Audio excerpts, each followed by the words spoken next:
District Administration. Explore your history. Explore your land. Explore your sister islands. And Cayman Airways. Call them on 949-2311 to book your nonstop flights to Los Angeles and Panama. And Doctors Hospital. Peace of mind is important when life happens. Doctors Hospital. Always there for you. Call 949-6066. But I do have some questions. There are more questions than answers. Cayman Islands' foremost listeners participation program. Talk today. What is on your mind, Cayman? If you are ready to talk, we are ready to listen. Here's your host, Sterling Dwayne Ebanks. A wonderful welcome to each and everyone. I'm going to invite you to be a part of the discussion today. It's a Thursday. Just about giving, just about the food, festivities, and the friends. It's about the after all that comes. So I'm hoping that then one evening, Mr. Wesley, the advisor of elect. We're hoping that he'll be able to join us. Call today is reminding you. Avoid any statements or comments which are abusive, derogatory, malicious, or defamatory. Do not use indecent language or make any statement that is false or misleading. Call 1-800-534-8255, 949-6990, 949-8037, or WhatsApp us on 925-3261. Email talk today at candw.ky. Let your voice be heard. And now, back to Sterling Dwayne Ebanks, Radio Cayman Talk Today. Hey, welcome back, and thank you very much for joining us as we invite you to be a part of a discussion. We want you to share your thoughts with us. What is it that is sort of intrigued you the most? What is it that's inspiring you? What is it that's intimidating you? What is it that at the end of the day causes you to feel empowered? Perhaps you feel a sense of dread and trepidation. Perhaps it's the trials and tribulation. Perhaps it's the hopeful expectation. End of the day, though, think about it. If you can, remind yourself that you have the strength, the physical strength, the strength of character, the strength of spirit, to not necessarily be able to embrace the thing, but you can endure it. They say oftentimes what we think perhaps causes us to act. So, as my good friends, Miss Shannon and others remind us, think positively, speak it into being, posit in your mind the good, and good will follow. 949-8037, 949-6990. As I look through the window at my fantastic colleagues here at Radio Cayman, I'm just so honored to be a public servant. And I know as much as you hear, love, and listen to them as I do, sometimes more so if that's possible, they probably, in their notoriety and celebrity, they just, in their minds, with great humility and integrity, just come about their jobs and they do it with such integrity.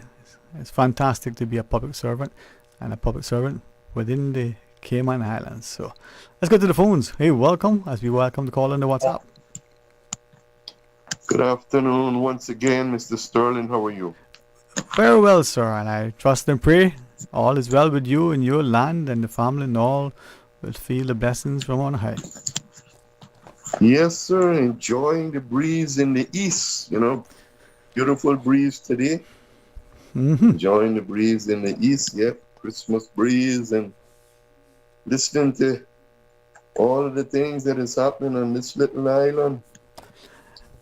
It's very heartening, for me at least, knowing what it was. Very disheartening. Yes. Very disheartening. Can you hear me? Yes, sir. And are you able to hear us? Clear, sir. Very clear. 5x5. Let's make it wild. Very clear. Yes, sir.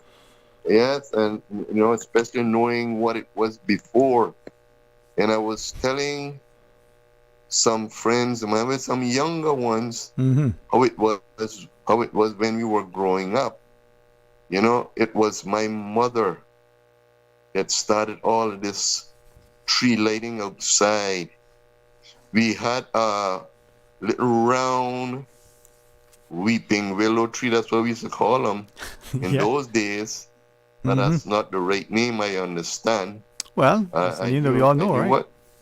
Yeah, I knew what it was before. But anyhow, the Christmas trees, but we had a round one, and everybody else had gone over to the U.S., and it was just me and my mother, and she said, you know, I'm not going to put in a Christmas tree inside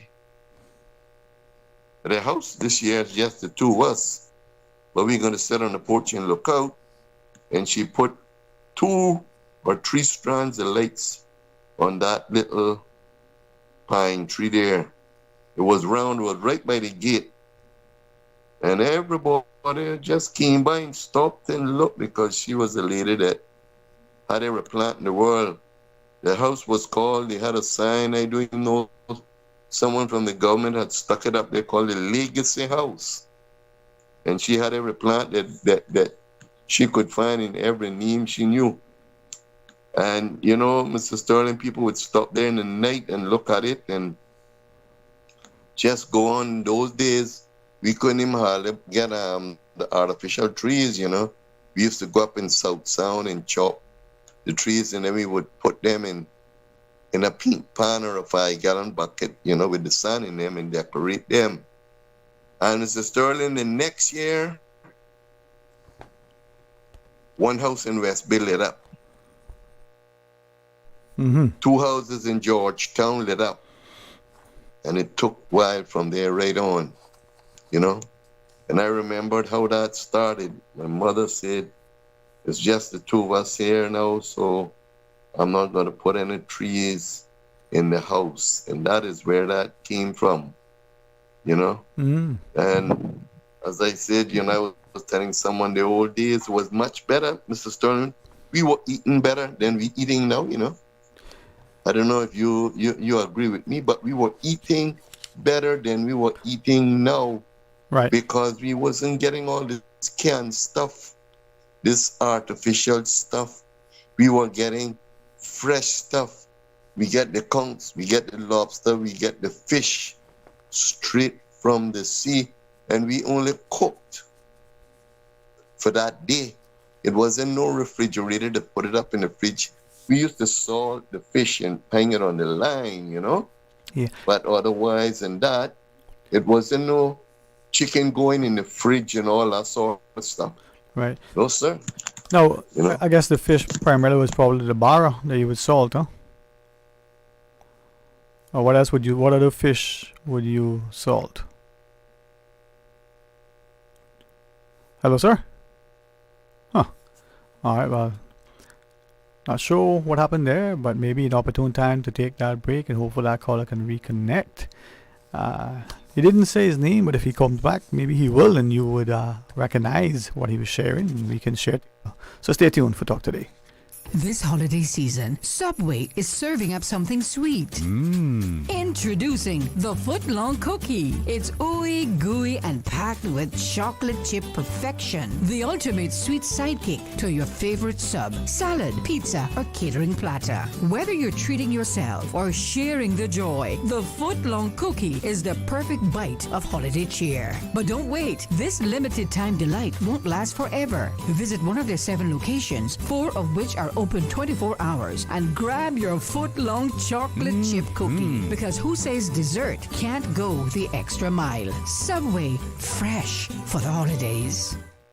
Accidents and illnesses can strike without warning. Ouch! When it comes to urgent care, every second counts. At Doctors Hospital, we have a dedicated team of experienced doctors and nursing staff available to you 24 hours a day, 7 days a week. Don't waste time in an overcrowded emergency room when you need urgent care. Whether it's a broken bone, a severe infection, or a sudden illness, trust in Doctors Hospital's unwavering dedication to providing the best immediate care. For complete urgent care when you need it the most, choose Doctors Hospital, located in Georgetown, 16 Middle Road. Stay cyber secure with Cayman National. Here are a few tips that will benefit you. Ensure to log out completely when you finish any online banking activities. Be aware of phishing attempts and only click links from trusted sources that are sent from your device through emails and messages. Remember, Cayman National will never ask you for your credentials. If you suspect a fraud attempt or that your account has been compromised, please immediately contact our customer support team at 949-8300. As we embark on the holiday season, a time for friends, family, and plenty of food, ask yourself this question: where are the fruits and vegetables? 14% of Cayman residents do not eat any fruits or vegetables at all. The results of the Ministry of Health and Wellness's STEPS 2023 National Health Survey are in. To learn more, log on to www.gov.ky/steps. Let's step into wellness together, Cayman. A caring and community spirit, cherished family and cultural values. These are some of the things that still embodies the Caymanian way of life in the Eastern Districts today. Savannah Pharmacy, your neighborhood pharmacy, located in Countryside Shopping Village, is delighted to offer products and services of real value. Whether it's catering to your family's medical needs or carrying apparel, gifts, and beauty products, Savannah Pharmacy provides you with more than just prescriptions. Remember, they're always just around the corner with everything your family needs and convenient opening hours, including Sundays and holidays. Savannah Pharmacy. For more information, call 946-3336. Prescription refills made easy at Savannah Pharmacy. WhatsApp your prescription refills to 929-5045.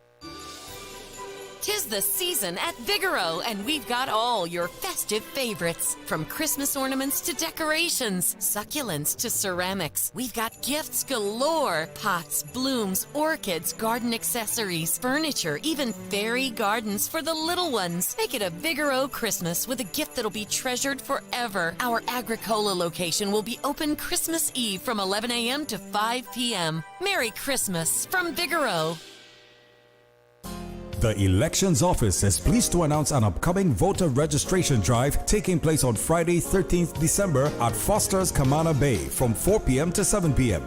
This event is part of a series of registration drives being organized by the Elections Office to make voter registration accessible to all eligible Caymanians. Stay tuned for further announcements regarding additional registration opportunities. Members of the public are reminded to bring their acknowledgement Caymanian status letter or certificate, birth certificate, and driver's license or passport. Alternatively, your documents should be stored on your device to be emailed. The 2025 general elections are scheduled for Wednesday, 30th April 2025. To participate, eligible Caymanians must ensure they are registered to vote by 15th January 2025. For more information, please visit the Elections Office website, email office@elections.ky, or call 949-8047. The Cayman Islands' foremost listeners' participation program. Radio Cayman Talk Today. Because there are more questions than answers. This is Dwayne Ebanks from Radio Cayman's Talk Today program. I want to wish you a very merry and blessed Christmas, happy, healthy, and prosperous New Year. Radio Cayman's Talk Today.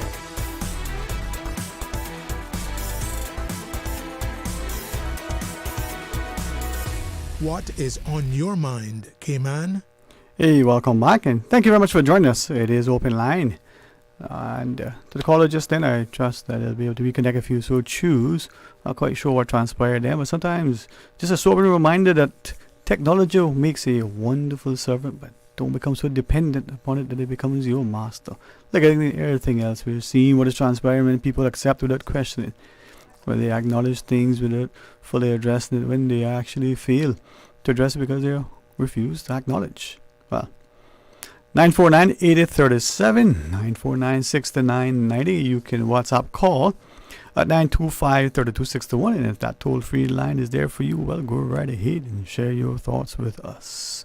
Again, at 1 p.m., we're scheduled and hoping to be able to engage as the supervisor of elections. Mr. Wesley Howell will be our guest. And the calendar is right, and we've read it correctly. It's been announced that the elections date is set for the 30th of April. That's next year. So let's hear from the supervisor of elections as to what could be. Let's go back to the phones though on the WhatsApp. Welcome. Yes, Mr. Sterling. I don't know what happened. The radio came on. Don't like this phone number no more. Look like. Well, we are hearing a slight feedback. Let's figure it out. I can probably say to you without fair contradiction that it's nothing to do with Radio Cayman, but maybe if you want to flip that coin out and say that phone number don't like Radio Cayman, I mean, let's be fair. No, this phone number loud, but Radio Cayman don't allow this phone number. Oh boy, call too often. I think And I want you to get into what you shared, but I think back just to the day before last when our friend Brack was trying to call in and was having a challenge. On our end, there was nothing. On his end, he wasn't, able to get through either. So, is it then that our infrastructure isn't what it is? Is it then that our infrastructure is oversubscribed? Is it then that sometimes there's human error? Is it that we're not sufficiently considerate of all the scenarios and trying to, as best as we can, be as understanding? But you were sharing with us, I did not know your mother was the first person and certainly so instrumental. I wanted to ask of you though, as you share with us, I want to ask of you, Mr. George, can you remember what year it was for you that you may have received what we today take for granted as the modern conveniences? Electricity, for instance, maybe air conditioning, maybe TV, television, telephone, maybe whatever the things are that, and I don't believe this should be something that we say against our young people, but there are many of us for whom, even though we can recall working in buildings or driving the cars without air conditioning, for us now, that would be a bit of a challenge because we've become so accustomed to it. So can you remember some of those, years when those things were? Well, Mr. Sterling, in the mid 60s, early 70s, I remember Mr. Dwayne Ebanks from Northside. He was the first one brought in the kerosene refrigerators, 1 gallon bottle. You fill that with kerosene and you push it under the bottom of the fridge. There was an opening there, and we used the kerosene refrigerator. Can you imagine that? And you were lucky Mr. Oliner was a blessing, because he gave anybody that wanted a refrigerator, he gave them credit, at that time. And that is where we started from. I remember Mr. Sterling watching TV with no sound, black and white. And we sit down as children, killing ourselves, laughing. In those times on the TV, it was only Three Stooges, and Matt and Jeff. I don't know if you remember those guys, but in that time, that's what it was. We were watching TV without any sound. Mm-hmm. And then it went to the TV that you got the recorder for the box, and we would go to the tape club. We would go to the tape club and get the tapes. Remember the big old 8-track tapes, and we would watch movies. So Cayman came a long way in a very short time. Mm-hmm. And I think we came too fast. We came too fast because, like I said earlier, those days, people respected people. Wasn't much cars on the road, and wasn't much people in the island. And those people that came to the island, like Mr. Hatch and all of those folks, a lot of people came from Jamaica. They lived with us. We were part of them. But what I see here on the island now, this is a different generation altogether. It's a different world, right? If I can ask you though, because I think and there are two parts to the question. The first part is, what was different then? People from everywhere. So whether they came from Scotland, for instance, whether they came from other parts of Europe or the wider Caribbean, it seemed, as you said, there was a greater sense of integration and unity, collaboration and celebration. It seems to have been community. If that was the case then, why is it different now, in your view? Mr. Sterling, in that time, in my time that I can remember, we had a few people come from Canada and a few people from the UK. Let me say, the rest came from Jamaica. Majority of people came from Jamaica because we were part of Jamaica then. Well, I personally, I find that offensive, right? Because historically, that's not correct from listening to what Dr. Steele and anybody who was offended by that, then they can show me historical record. But we were not part of it. We were not administered by it. We were not a dependence of it. I mean, you had British Jamaica, British Honduras, British everything else that was including Trinidad. So when are we going to get a history right and stand up and speak what's correct?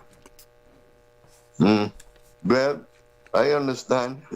Well, no, simply not. That when Jamaica got independent, we were asked if we wanted to continue because Dr. Roy McTaggart was the one that stood up and said that he would stay with England under England rule, and Jamaica was separated. But that was the question I understood. I understood that Cayman was asked if we wanted to go with Jamaica. I stand to be corrected, or we wanted to remain British. Rule under the UK. But even if that's correct or not, that's separate apart from what a historical record indicates. And even in the absence of us going to the archives or accessing historical data, whether it's in Cuba, Spain, or the UK, just as an example, just comments from people as notable as Dr. Steve McField and others who would share that, subsequent to the passage of the 1850 Cayman Act, we existed in a way with great political and economic autonomy. And so that mindset of the people together with the practice, the convention, would have indicated a people of great independence, right? So the relationship with Trinidad, with Cuba, with the Bay Islands, with even, Colombia, Nicaragua. I mean, but Mr.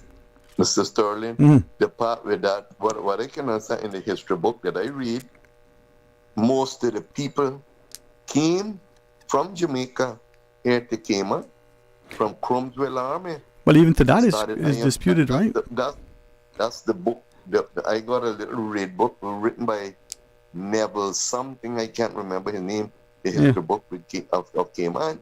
Yeah. And they're saying that is the correct history book. But that's the thing, right? History sometimes records things inaccurately to reflect the conqueror or the mindset of the author, right? And like the history book that we spent a lot of money on, seemingly has a couple of things. One, an acknowledged inaccuracy, and two, words in history that thought it may have been the possible words, it could be. Those are not words for historical reference. Those are words for opinions that should be related and perhaps relegated only to that, right? An opinion piece. History is fact, right? Not subjective, and not. Anyway, our problem is that we're lacking coverage, man. But do you know the book, or you're acquainted with the book that I'm talking about, the history book? You still have it, right? Read hardback. I still got mine. There's another one that I hear, if I might ask. Read hardback. Right. It's a little red hardback one, written by Mr. Neville something. Where was he from? And he was an Englishman. Right. So there's another book that I've always heard my mother reference, and I know up until some decades ago, if not even more recent, she had it. And I always hear her refer to it, that in it there was a drawing, hopefully I recall it accurately, where Grand Cayman was, and again, hopefully I recall accurately, it would seem to be like where Tim's Point was, where the West River Road now has been cut off. That's a very narrow part, and it was showed that the north part of that was separated from the south part of it because of the swamp and the mangroves. Did you ever hear that or see a book? Because she said that was a book they would have in school as part of their social studies. I heard about that book. I didn't see that one, but I heard about it. But I read another. I read another history book, and it's a lot of conflict between those two history books. Yeah, they're saying that a little small hardback book by Mr. Neville from England, that was the accurate and correct one. So here I am. I don't know. But they also say that Gall's map, right? Was 17, whatever it was. Ray would be annoyed if I don't remember the exact date. Was also supposedly an accurate map, only to be either A, corrected later because it was B, deliberately inaccurate to avoid people being able to navigate properly in order to sort of protect this little shelf that we had here, right? So many times, much as we would look at today's world and see deliberate disinformation, deliberate misinformation, perhaps that practice existed back then, not out of ignorance of what you didn't know, but out of conscious deliberateness to disinform, ill-inform. Yeah, that is true. But Mr. Sterling, like I say, we don't know. But when my time, most of the people on this island, they came from Jamaica, and the question I want to know is why would they have asked Dr. Roy McTaggart, the question of what would the Cayman Islands go with Jamaica independence as well, or stay with the okay? So I'm learning something. The old people say it's never too old to learn, so I'm learning something new, because I understand that most of the people on this island came from Combswell Army in Jamaica, and that's where they started. They went from here. Some of them went to Cuba, Nicaragua, and Honduras. I understand those that went to Cuba, they went and worked on the railroad in the cane fields. Those that went to Nicaragua went to do mining. I had a family member that used to work in the gold mines in Nicaragua, and the people that went to Honduras, they went fishing, shrimping, and lobstering. So, and those islands got a lot of Caymanian names down there, right? You know, so I mean, they branched off from here. Yeah, they branched off from here. I like what you're sharing, and I certainly don't want to dismiss it now because of the break. But if I may ask one thing, if we were just to quickly cast our mind's eye back to, not just decades, but even a century, look within our own family tree and look across our pictorial landscape. If the majority came from a particular ethnicity, how would that speak to the diversity across just Grand Cayman alone in the people who are predominantly from the respective districts? Look at how distinct we are. There was a time not long ago when you could look at someone and not only know which district that person was from, but which family in that district.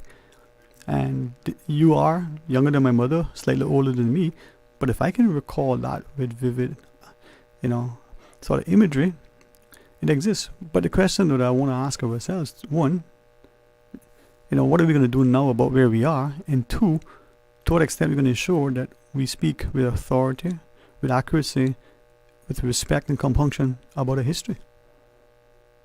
Mr. Sterling, to me,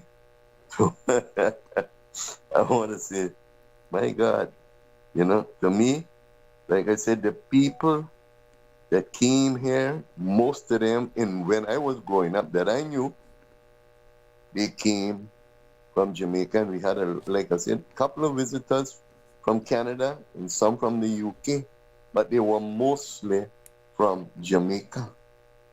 Not Trinidad, we had maybe one or two, not Barbados, and all the history, that's all I can go by, is the history that I read.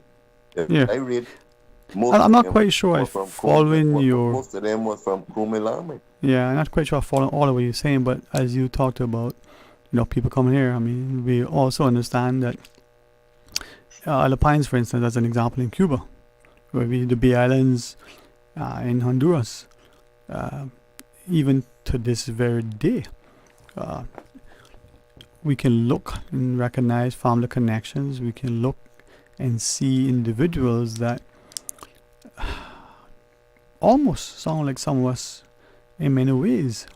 So again, I'm trying to appreciate to what extent, as we look at our historical record, we can ensure that we have love, respect, and unity in whatever is the Cayman community now. Because if we're divided, as we increasingly, seemingly wanting to be, from the religious lines to the ethnicity, to the economic, to the education, to the political, to the, societal, if that continues, we're not only going to be marginalized, we're going to be so relegated to the margins that there'll be not even, a semblance of anything of any value, because it'll be so, divisive. Mr. Sterling, they say he has founded it upon the seas and established it upon the water. We grew up loving people. We grew up inviting everybody and loving people and respecting people. Mhm. Yeah. But what my issue is me personally. Yes, sir. Is everywhere that I went in the world, I respected the people Mhm. that was from there, and I respected their way of life.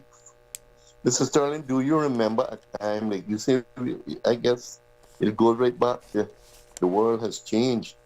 The world not changed. The people in the world has changed the things, not the world. The world is the same way our good Lord made it. But do you remember a time that when a Sunday came, you hardly heard any noise? You remember those days? So why is it now that whatever was a customer practice that may have been worthwhile, why is it now that we've allowed it to change? Well, people come here and bring their way of living to the Cayman Islands. That's my opinion. Because the people that was here, when I was growing up here, it was reverence, respect. But I don't know now when Sunday come. It's the same thing. Every day is the same thing here in the Cayman Island, and you know that as well. You know that perfectly well. Because I remember the time that when you see Sunday come, when in fact Saturday in West Bay was famous for this. Saturday evening they would sweep their yard. People from the Brac was famous for that too. Those days a lot of sun yards. They would sweep their yard Saturday evening. And they would say that Sunday morning they could look and see in the sun if anybody had came there during the night or early morning with the footprints. All of that has changed. Everything has changed in Cayman. Well, like I tell you, Mr. Sterling, when I come Georgetown, I have to ask the question where this is, where we are, where part this is. I think Cayman has changed too fast, developed too fast. And all I would like is that the people that come here respect what they found here, because they are enjoying here, They are enjoying here. That's why they're here. Mhm. That's all I would like to see. I took up a lot of time today. But No, I want to you- wish you, Mhm. Radio Cayman and the whole staff there, and all the people at the Cayman Island that listening to my voice, a merry, peaceful, blessed Christmas holiday. And remember the season. Don't go and get the rum and the drugs and everything and drive fast and get an accident and hurt people and stuff like that. Just reverence and remember the meaning for the season.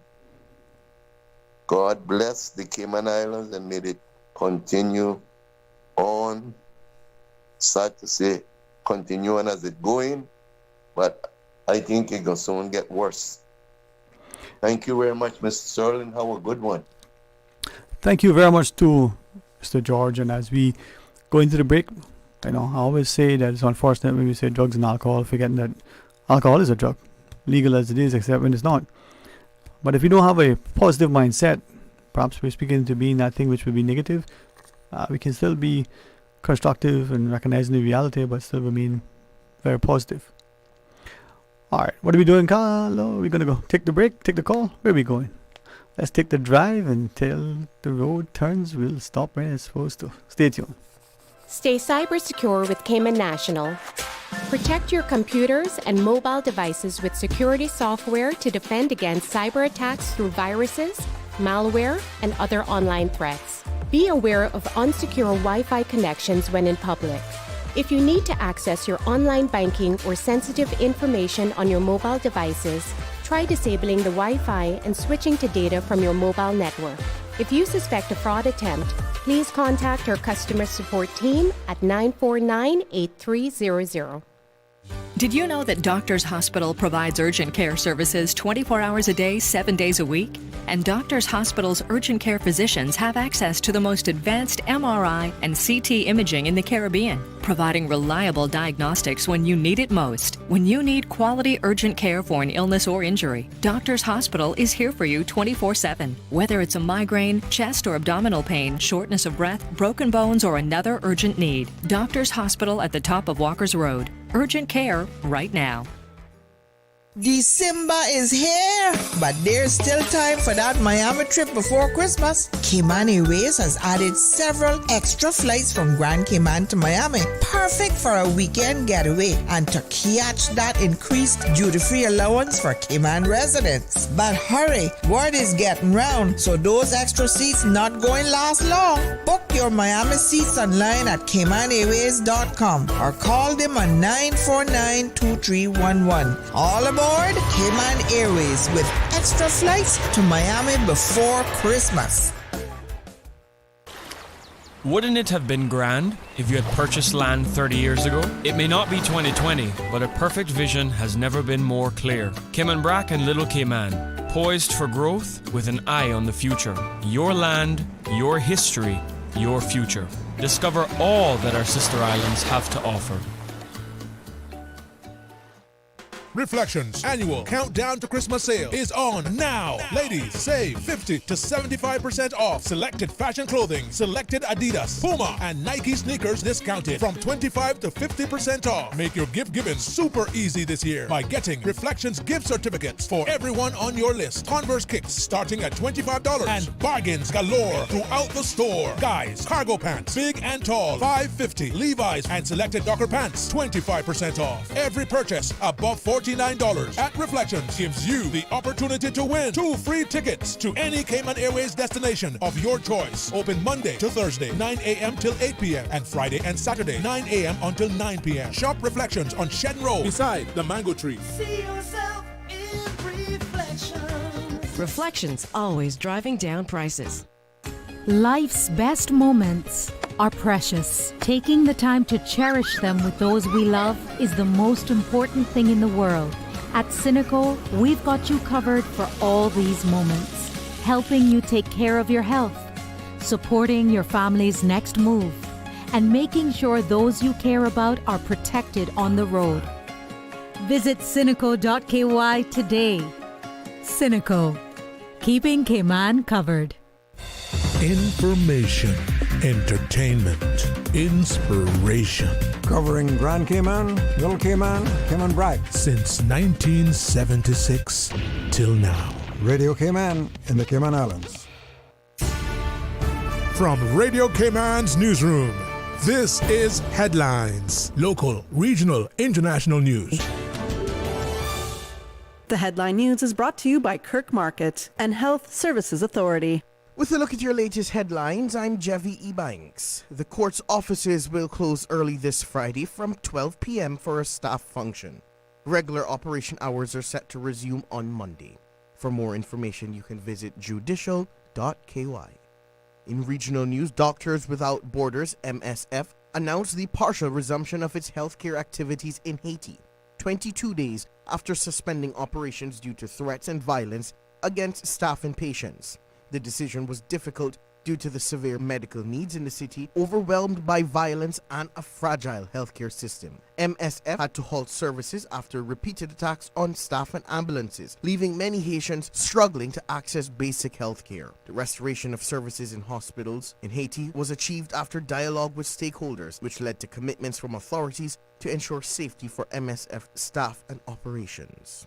BVI Governor Daniel Proust says the British Overseas Territory stated that the next nationality of the next Commissioner of Police is inconsequential. His primary concern, he says, is appointing a candidate with the necessary skills and experience to address the territory's evolving criminal landscape. Proust explained that the initial search for a new police commissioner launched in May was halted to reassess the desired qualifications. The decision followed insight from a law enforcement review highlighting areas needing significant leadership and transformation.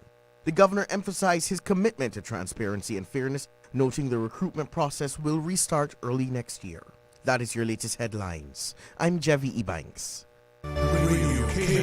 More news available at www.radiokman.gov.ky. Check out our social media pages: Facebook, YouTube, X, formerly Twitter, Radio Cayman Headline News.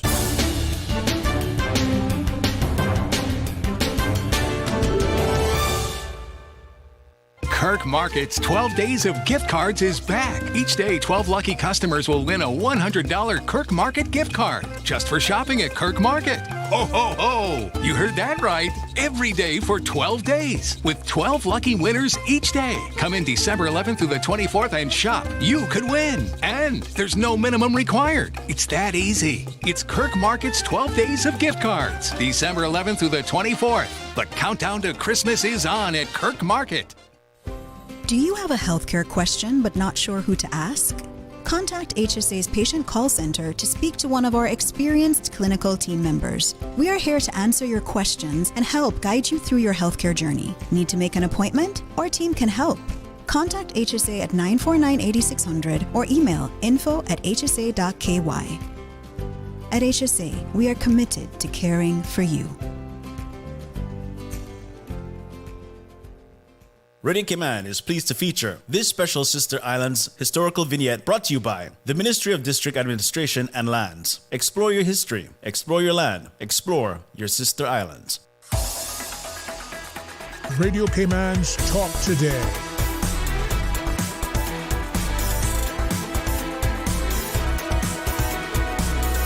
What is on your mind, Cayman?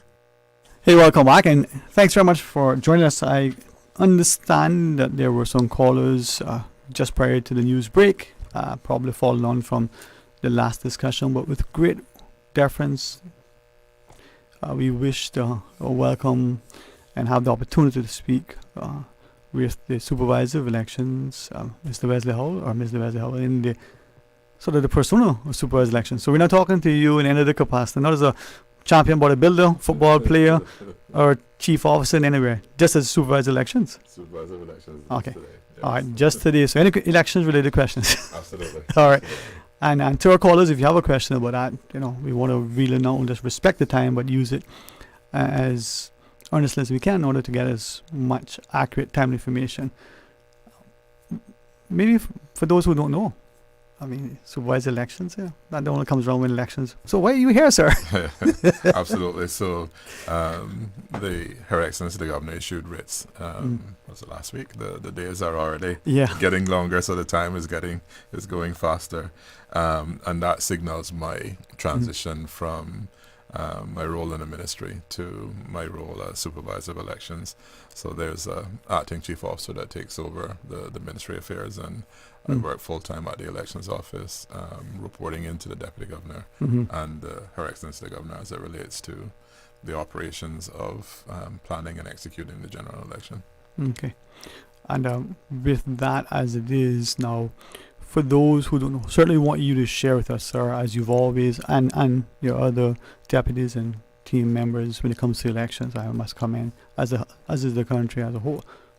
We go to the polls, we enjoy the process leading up to that election day, but elections are conducted with the greatest of integrity, and not just on the side of the elections personnel, but us as voters, we come out and we cast our ballots with confidence. Absolutely. And we come away and await the results, and then we celebrate, and some celebrate even more. Yeah. So having experienced an international election, filling a role as an international observer, so I was one of the observers going in, and our processes as outlined in law and in practice are very detailed, very prescriptive, very accurate and transparent. So the checks and balances are there that the results are accepted. The counting process is meticulous but efficient and effective.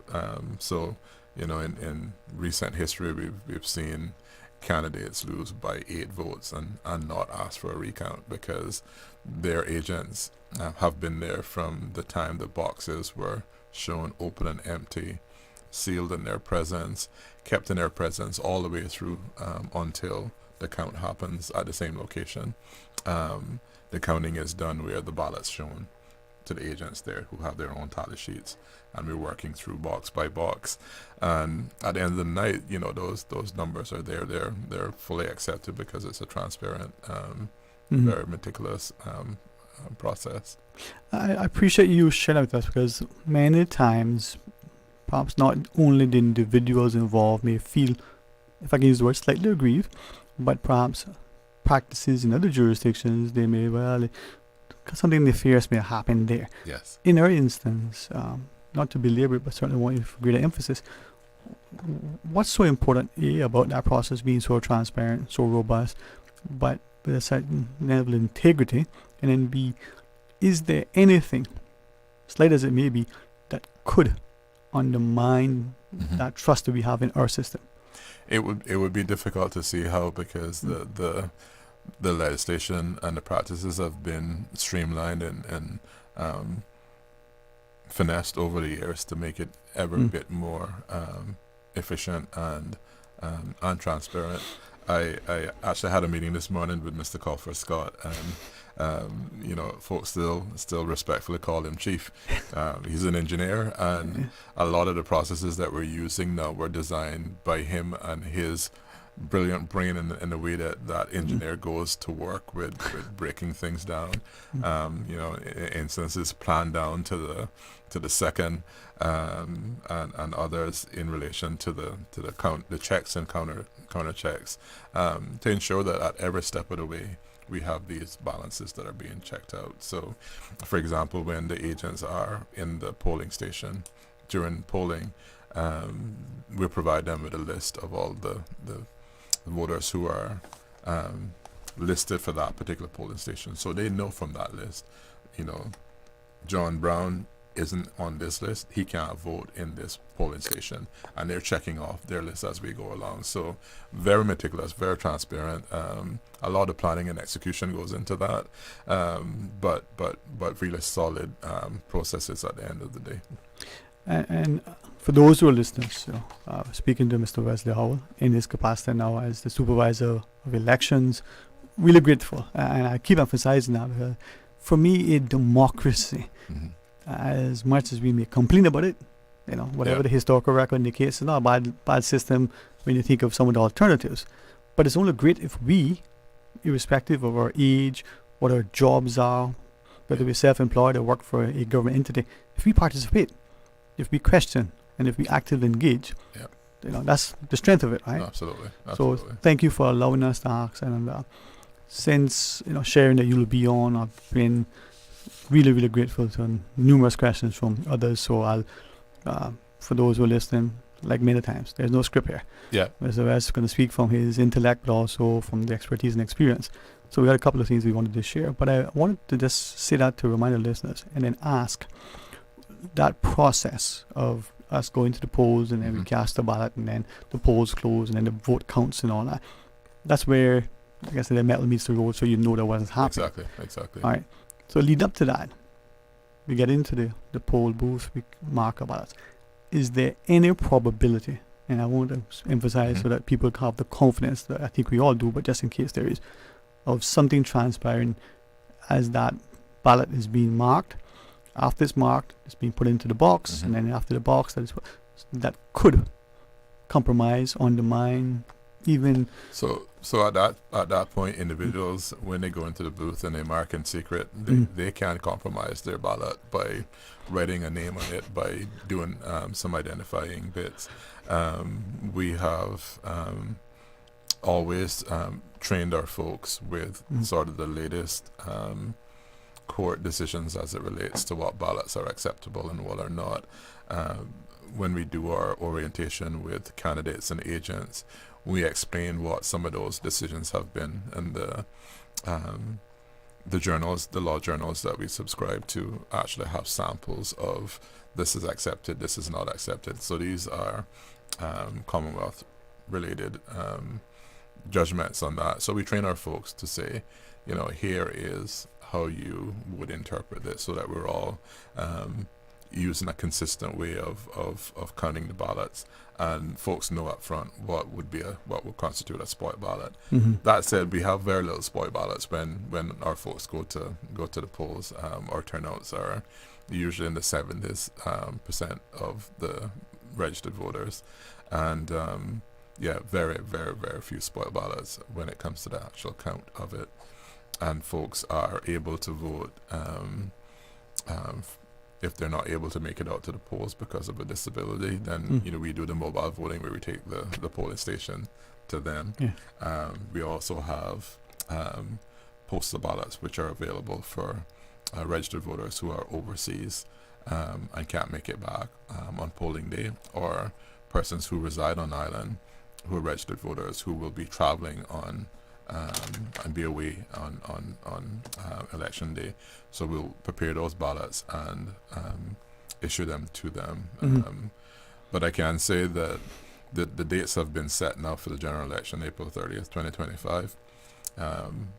The program of events that the governor has approved has Parliament being dissolved on the 1st of March, and nomination day then would be the 3rd of March, which is a Monday. By law, we need to issue our first round of postal ballots by the 10th of March, within 7 days. So it's going to be a busy week between March 3rd and March 10th as we go through the process of verifying that the candidates that have been nominated don't have any disqualifying criteria in there. And if we do, then there's a process that is challenged to the Grand Court for a declaration as to whether or not they're qualified to run for office or not. So very busy weekend, print ballots over the weekend, ready to go on Monday. But it does mean that even though nominations is in March, our voter registration deadline is actually in January 15th. And on my way over here, I did hear the advert playing before your last caller called in. And I can quickly share with folks that isn't because we're not efficient in the office and don't process quickly. When I started with the elections office in the probably late 80s, early 90s, it's a long time ago. I'm not saying anything. It's a long time ago. We actually produced a fresh voters list for every election. So our staff went, me included, went door to door with the forms and signed up everybody. So you might have been a voter for the last election. We started afresh. So we transitioned from that list for each election to a quarterly list, but the same process that was in place for the unique list was carried forward into the quarterly list. So that means that once the list is compiled by electoral district, we're then required to publish a revised list. That revised list has to live in public offices on the website now for a certain period of time to allow folks to review the list and make objections if they're objecting to somebody being on there that might be registered at address they don't live at, for example, anymore, or a person's moved away and somebody's challenging the fact that they've lost their qualification that way, or somebody can make a claim saying, I believe I should be on there and I'm not on there. So that then has a period for a notice of those claims and objections, then a notice of hearings of claims and objections, in which case the revising officer, who is the chief magistrate, will hear. So it's actually a formal judicial proceeding. So you can come and give evidence, for example, as to why you should or shouldn't. And then at the end of that process, when the claims and objections are settled, we then produce the revised list, adding together all of the minimum time frames for all of those. When we conclude voter registration on the 15th of January, we then turn around that revised list within sort of 7 days. And by the time all things are done and settled, we're issuing the official list ready to be published on the 1st of April in the last week of March. So it's a very tight process, and the registering officers are brilliant at what they do, but they're already starting to enter a ton of applications, and I can say that without fear, because I checked the numbers right before I came on air, and if I go back to the 2021 register of electors, that's the 1st of April list, we had 23,609 voters. We've just gotten the sign-off from the revising officer for the list that will be coming into force on the 1st of January. Now, this is not the list that will be used for the election. This is the first quarter of 2025, and that list will have on it 23,829 registered voters. So we're already up by 220 over what we did in 2021. But the new registration period reopened on the 2nd of October. And since then, through to today, we received another 445 applications, which puts us well over or just over the 24,000 mark, with still a number of days to go, Christmas included, before registration closes. So we're down to 34 days to go. So we're about a quarter, 25% of our population thereabouts, rounded off to 100,000 people. Yes, and if you factor in then the number of individuals who are actually Caymanian out of that population and who are over the age of 18, that number then becomes about 60% larger percentage. The only age group that we're significantly underrepresented in continues to be the 18 to 24, where the 1st of January list will have 8,061 persons registered in that age group, but our data from ESO is showing that well over 2,000 people are in there. So well over how many? 2,000. Wow, so 50%. Or less than 50% are registered, but we're up tremendously because that number was significantly lower in the past.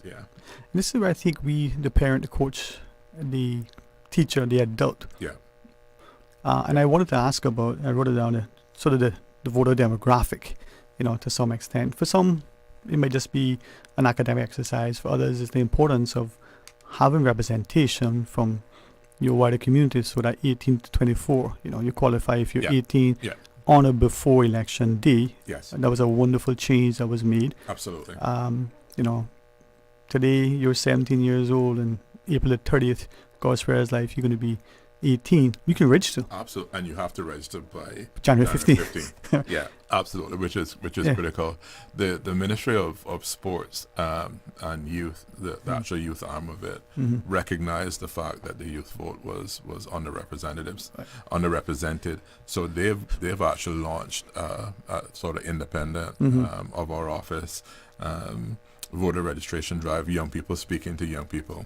Jamo did it a while back when he had his Youth Flex program, and since they've ramped up, they've actually shifted that window along a little bit. So since the October 1st list, there was 118 persons within that 18 to 24 bracket that registered to vote. I don't know the breakdown for the ones that are coming for April 1st, but based on the traction that their media engagements have been doing on social media in particular, they are generating some noise in that for that age group and some interest. Yeah. So we are speaking to the supervisor of elections, Mr. Wesley Howell, and the elections date, as we have heard, are now hearing for the first time, April 30th next year. Nominations day, March the 3rd. I was going to say Legislative Assembly. Apologies. House of Parliament will dissolve on the 1st, which is crucial, right? And 79 days away from dissolution of Parliament. Right. So. I wanted to ask, either anecdotally but specifically empirically, if we have, either through the Elections Office and or ESO and or any other sort of resource, do we know why potentially that 18 to 24 or any other age group demographic isn't registering, hasn't registered to vote? So as part of their work, the Ministry of Youth did a survey of young people to ask, why is it? Are you just despondent? You're not interested? You don't understand it? The whole political game is too difficult to register.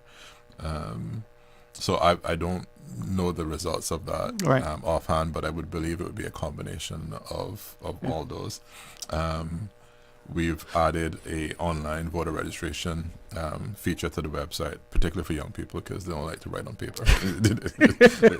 Can they write so they can upload their documents and fill out the questions online and submit that, and those come into our office and we process them.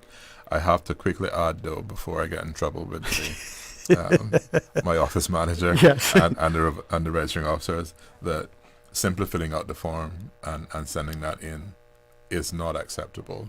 We can't register you from that. You need to provide evidence that you meet the other criteria, i.e. you need to prove that you are Caymanian.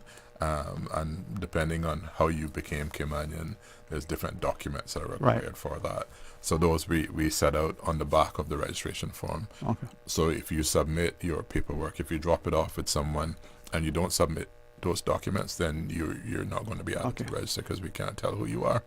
Well, I was going to ask that, but I'm going to ask it all the same, even though a person either physical or in person takes it there or gives it to somebody else. Goes in, it has all the requisite documentation. The form that you have as elections office is filled out and signed properly and everything is absolutely correct. This process, it looks like it is. Is it for that person though, to ensure when the list is published, hey, my name is on that list because I sent it in? Precisely why the revised list is published, so you have a period for claims and objections, so you can then go on and peruse it. So let's say December the 2nd, for argument's sake, or whatever date in September. Well, let's use this quarter. Someone has done that.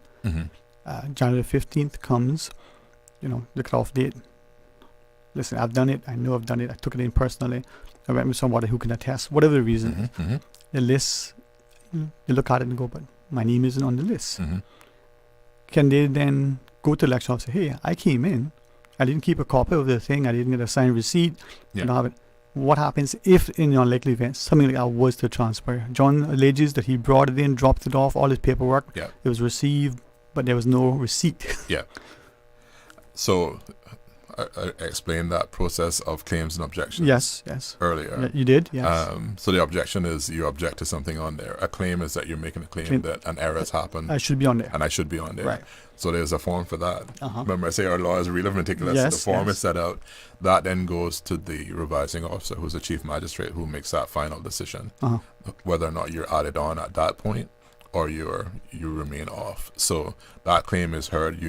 You have your opportunity to give evidence. We have an opportunity to provide whatever responses we have from the registering officer perspective, and then the decision is handed down. I really appreciate, I know you shared it earlier, and I really appreciate us for emphasis, because I think then I'll use the word and you please guide me, because I want us to be, if I ever get accused of being political and other things, that's fine. In this one, even more so, but I don't think it is. I want us all who are eligible to get registered. Yes. So in anticipation of our discussion, I reached out anecdotally to ask that question I asked, well, why is that demographic? And anecdotally I share what was received. Not that it matters much, but before I do, the onus being on us, the elected, the voter. We sent the document in. You think we've done it all. You have a fantastic team over there, every single one. They look at it. They'll even help you fill the form out if you have to. They'll tell you who to return office and write it in if you have to. I know this because they've helped me. And they do it with such professionalism and respect. I mean, just, I love my public service. But if that person who now has done everything, they need to now check to make sure it's there. Absolutely, The magistrate, as sort of the chief magistrate, as that ultimate arbiter. Is there an appeal from that person? No. So that's final, and we go off to that's in Grand Court, right? To publish. In terms of the challenge on voter registration, it ends with the revising officer. At that point, and there is no appeal, just so the people understand. That's the final. Right? Because of the timing of that, if we're hearing matters the last half of March. April 1st is when the list is published. Yeah. There's not a whole lot of time there. Exactly. And then that list is off for persons who will be sort of sitting there waiting to vote by mobile or by post in very short order. Right. Yeah. And not, again, I recognize someone say you're belaboring it, but it is so crucial. Mm-hmm. So John or Mary looks at it and has a claim. I did all this. I should be there. Yeah. That person now needs to present him or herself to the court. Yeah. And the dates of the hearings are published and publicized. We put those in the newspaper on our website, and you also get a notice served to you as well if you're being objected to at your registered postal address. Which brings me to another important part. You need to update your information. Yes. Phone numbers are historically problematic for us. Some of us older folks have had the same phone number now for decades. Not saying anything. Some folks, sort of swap the phone number when they get a new SIM and change carrier and whatnot. So, and then postal addresses and street addresses tend to change as well, particularly for folks who are renting. So there's a requirement within the law that you need to update your stuff if you change your living postal address, occupation name, all those things. And there's a form for that. And my trusted folks at the office did share with me that we have a number of those forms in as well, 281 changes to people that are already on there. They're submitted, whether that's a name change, an address change, or an occupation change. And that address change could physically move them from voting in one area to voting in another area, even though they might only be across the street, for argument's sake. And totally the case. So if Spots Newlands, if you're on the western side of Spots Newlands, you're actually in Prospect. If you're on the eastern side of Spots Newlands, you're in Savannah. Yeah. Right. Marina Drive is even more complicated because one part is Red Bay, the other part is Prospect, and when you get further down the road, both sides are Red Bay. So persons need to know we do subscribe to the Lands and Survey street addressing database. So we actually can only pick from a list existing house numbers, so we can't pick a house that doesn't exist. Right. In some cases, persons that built a house hadn't gotten a number yet. We're actually calling up Lands and Survey saying, this is block and parcel. What's the house number? And then they'll push those out to us. But the house numbers then dictate exactly what electoral district you're in, because sometimes your neighbors are in a different one than you are. Exactly. Now, Mr. West, as we go into the break, I just wanted just for emphasis once more that person for whom an objection has been lodged will get notice. Yes. That person for whom a claim is being made, hey, I should be on that list because I did, won't get notice. They'll know when a hearing is, but they have a deadline for which to submit the claim. So everything's deadline driven. Yes. And those dates will be published, so we'll know exactly what those are. Tend not to be a whole lot of claims. Tend to be a whole lot of objections. So we can cover that when you come back from the break. Thank you, sir. If you want to. And I think you have always been gracious to fielding calls from our listeners with great respect. Maybe I'll ask. No, happy to answer any questions that come in. Okay. Let's limit them to anything elections office related. Other than that, good quality chocolate recommendations. No, just kidding. Elections only. Supervisor of elections. Stay tuned for Talk Today. Are you planning a social, an office party, or event over the holiday season? Make the most of your holiday party and leave the catering to Subway. Choose from small and large sandwich platters, double meat wrap platters, and top it off with optional cookie platters for dessert. Or ask about our Subway Box to Go with the option of a 6-inch or foot-long sandwich, 1 cookie, and 1 bag of chips. Cater your holiday parties with Subway. Visit subway.ky for menu options. Subway, eat fresh. Accidents and illnesses can strike without warning.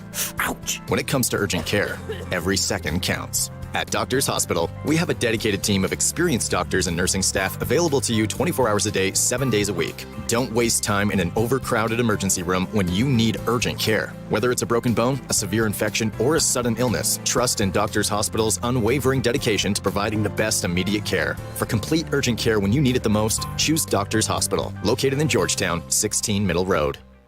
December is here, but there's still time for that Miami trip before Christmas. Cayman Airways has added several extra flights from Grand Cayman to Miami, perfect for a weekend getaway and to catch that increased duty-free allowance for Cayman residents. But hurry, word is getting round, so those extra seats not going to last long. Book your Miami seats online at CaymanAirways.com or call them on 949-2311. All aboard Cayman Airways with extra flights to Miami before Christmas. A Christmas lighting safety tip from CUC. Never tap into your home's breaker panel or feeder line to your weather head or hang decorations on the feeder line to power your outdoor Christmas lights. Be safe this Christmas. Stay cyber secure with Cayman National. Here are a few tips that will benefit you. Ensure to log out completely when you finish any online banking activities. Be aware of phishing attempts and only click links from trusted sources that are sent from your device through emails and messages. Remember, Cayman National will never ask you for your credentials. If you suspect a fraud attempt or that your account has been compromised, please immediately contact our customer support team at 949-8300. Kirk Freeport's annual $40,000 Christmas sweepstakes is back once again. Simply spend $100 at your favorite Kirk Freeport store to enter to win one of 3 $5,000 cash prizes, one of 5 $1,000 cash prizes, and loads of other great prizes throughout December. And of course, the one you're all waiting for, the Rolex watch prize draw for all entries will be held on January 3rd. All purchases of $100 at any Kirk Freeport store before noon on Christmas Eve qualify for all remaining prize draws. Full details on kirkfreeport.com. Merry Christmas from everyone at Kirk Freeport. The offices of dermatologist Dr. Wayne Porter will be taking appointments December 7th to the 14th at his Crew Road Clinic. Appointment slots are limited whether you're seeking advanced skin care, Botox, filler, cosmetic skin enhancements, or simply looking to reduce wrinkles. Dr. Wayne Porter offers a full-service dermatology and dermatological surgery practice. For more information, email Dr. Porter Cayman at gmail.com. That's drportercayman@gmail.com. Call 946-9020 to book your appointment today. That's 946-9020. The Elections Office is pleased to announce an upcoming voter registration drive taking place on Friday, 13th December at Foster's Camana Bay from 4 p.m. to 7 p.m.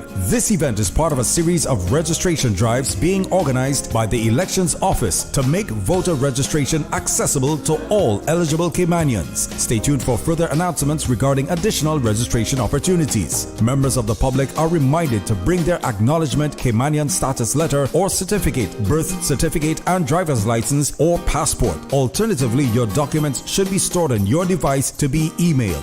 The 2025 general elections are scheduled for Wednesday, 30th April 2025. To participate, eligible Caymanians must ensure they are registered to vote by 15th January 2025. For more information, please visit the Elections Office website, email office@elections.ky, or call 949-8047.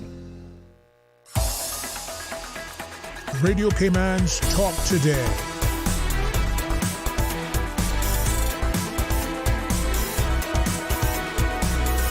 What is on your mind, Cayman? Hey, welcome back, and thank you very much for joining us. And we have the distinct privilege and pleasure of being able to speak to the Supervisor of Elections, Mr. Wesley Howell. I believe there's a call online, sir. And not yet. Well, for those who wish to join us, of course, the phone lines are there. But I believe as we listen, we will be reminded and certainly informed. Mr. Howell, from that perspective, we go into the break. Was there anything else you wanted to share, or should I? So just those key dates again for individuals that might have tuned in during during our discussion. Based on the program of the general election, we issued writs on the 5th of December. The voter registration deadline is the 15th of Jan. Notice of nominations, which happens 7 days before nomination, is on the 24th of February. Parliament is dissolved on the 1st of March. It's also the same day that the governor makes a proclamation of the upcoming general elections. That's a formal document that needs to be done. And we go into nominations on the 3rd of March, and we'll be updating the website this week with the nomination locations, the nomination forms, the criteria for qualifying for office, disqualification from office, as well as then we're declaring notice of contested elections on the Friday. That gives us some time to do some vetting and other things, but under our system of voting, actually most systems of voting, if only one person is nominated in an electoral district, they're automatically returned. They have no competition. There's no election in that particular electoral district. Hasn't happened in my recent memory during my time in office, but that's the way that the things are. And then by law, we are issuing our first round of postal ballots on the 10th of March, and then moving forward with mobile voting dates and those things. Okay. There's one nuance because of the fact that the elections are coming so close after the list becomes effective, in that the request for postal ballots opens before the official list comes out on the 1st of April. So if you are one of the persons who were registered since the beginning of the registration period, is open on the 2nd of October, right? Closes on the 15th of Jan, or you've moved, you can't get your postal ballot until after the 1st of April, because you wouldn't be an official elector, an official elector within that particular electoral district if you move districts until the 1st of April. Right. But we are able to dispatch ballots using commercial courier, which is a new change, nicely 2-day process. So we still have sufficient time, I believe, if persons will turn it around quickly on their end to get the ballots out to them and be able to come back to us by courier as well. I was going to ask about that nuance, but in reference to the time I wouldn't, but now that you mention it, does that create, and to what extent, the probability of someone duly qualified as elected, but because of the short turnaround, either A, not getting the ballot, the ballot, but not getting it back in time? So other than a logistical snafu with the ballot not being able to be delivered to them for some reason when we dispatch it by courier, there is everything it's got a deadline. There's a deadline for the application for postal ballots. And that deadline was sort of designed with registered mail in mind. So I can't remember if it's 12 days or 10 days before the general election day. So with the only issue we actually have this year is that period falls within the Good Friday, Easter Monday long weekend. So we're having to dispatch ballots on the Tuesday after Easter Monday. And then that becomes a bit problematic time-wise, but that's April 22nd. Right. So if ballots go out there, then these need to be received and in hand for the returning officers by April 30th to be counted in the evening after the polls close. What would happen, let's say May 1, May 10th, whatever the date after April 30th, a ballot is received, postal ballot is received. Is that dismissed? Is it counted? What happens? It's kept unopened until we go and follow the law, and there's a program set up for that where the ballots are destroyed. So it's not counted. It's not counted. We know some jurisdictions, I think in the U.S. maybe that can come in so many days after. Here. We're aiming to be, even with the increase in voters, we're aiming to be done similar time frame as we did in 2021. We appointed some additional deputy returning officers. So 2021 I was near my house at midnight, which in some cases we're still waiting for results to come in at midnight. But we were all packed up and secured by midnight and ready to go. So we expect to have the counts come in from the small electoral districts around 9 o'clock, 10, 11 for the larger ones.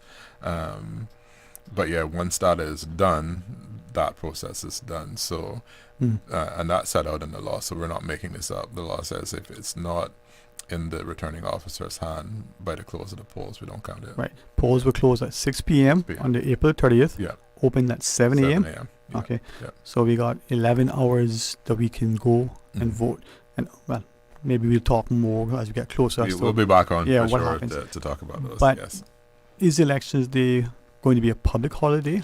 It usually is, and the reason that we choose Wednesdays is to sort of disincentivize folks from taking a really long weekend. So if it was on a Monday, folks would take out Friday and make it a long weekend and go away, which means more people would miss the election. So we've historically gone on a Wednesday, which we're doing again this time I've around. heard of individuals sharing in the past that the post office, because we have registered mail, let's say it's not returned by courier, that the post office personnel would go and collect postal ballots. Yes, yes.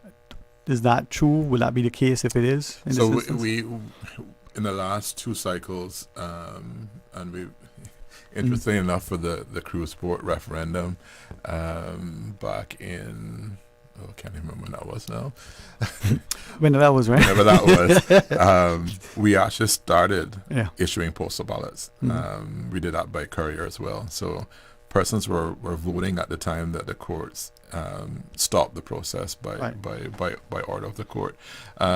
So yeah, we've been using that, and in the documentation that we send out to the package that we send out to voters overseas, we include a prepaid courier return to us. So there's really no reason for folks to utilize the slower medium of transmitting the ballot back. We pay for the return, self-addressed, prepaid return. So likewise with the traditional registered mail, if it's coming back by commercial courier, that being public holiday on Elections Day, April 30th. Yeah.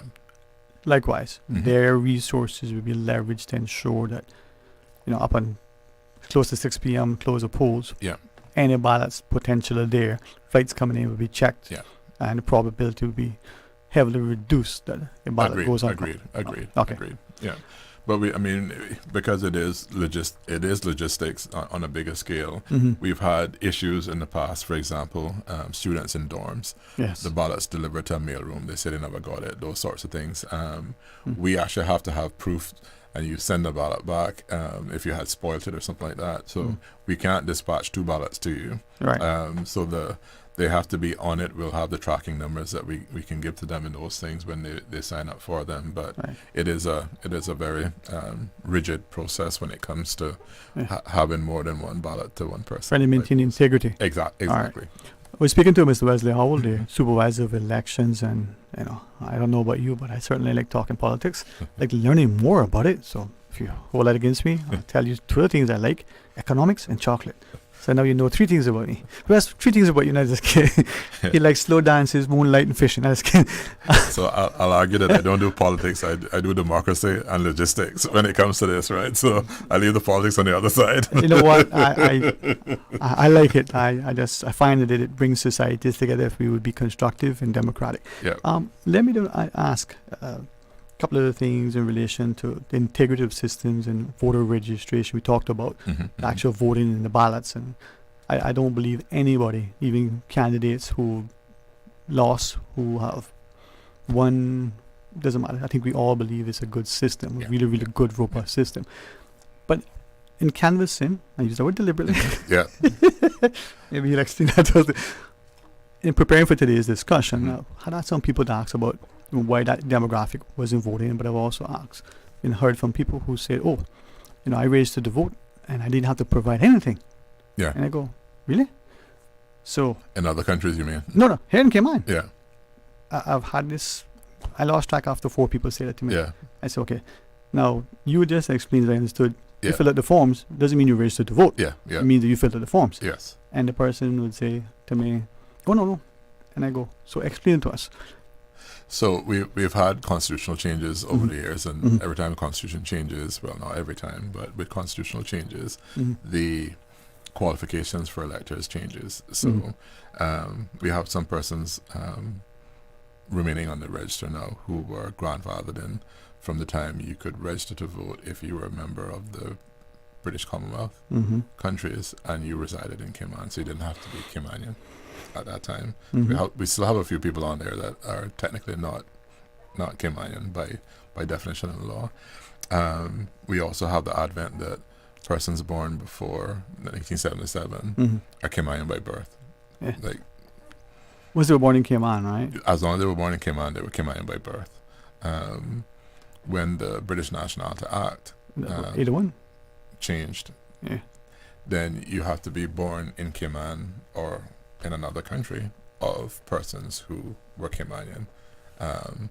And then you go through that whole process of, so we've had to adjust the documents that we require to figure out if you're Caymanian based on those changes in our domestic legislation. The immigration law is the one that determines who's Cayman and not.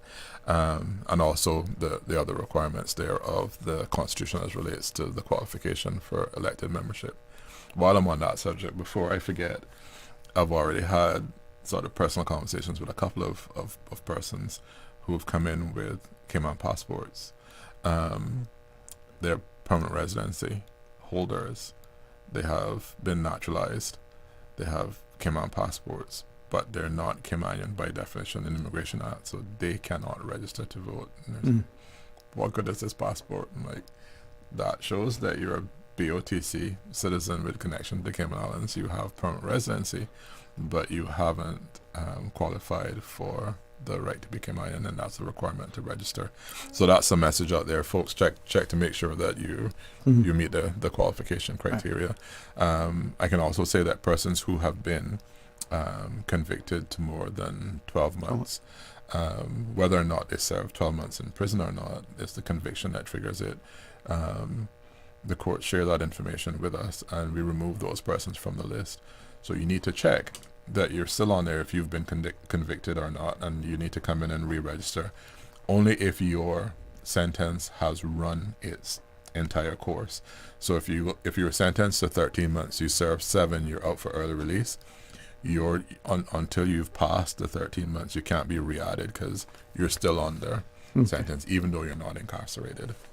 12, 13, so 12 months or more. 12 months or more is grounds for removal from the register, and you don't get automatically added back on. You got to come in and re-register, fill out those forms, and get that going. So while you mentioned that someone who is in prison, the sentence is less than 12 months. Yes. Can that person get registered to vote in the upcoming elections? Yes.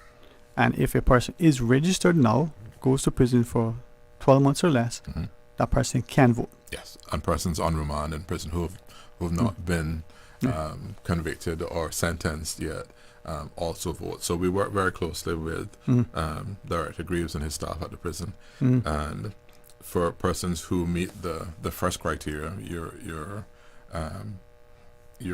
in prison either on a long-term remand or you're sentenced to less than 12 months, so you still remain on the register. We will actually, if you apply for it through the prison staff, a mobile vote, we will actually take the polls to the person, right, and allow them to execute their constitutional right at that point. If you, for example, so the deadline for requesting mobile votes is the 17th of April. Say you were arrested and remanded on April 19th. You can't request a postal ballot or a mobile vote, because that deadline has passed. The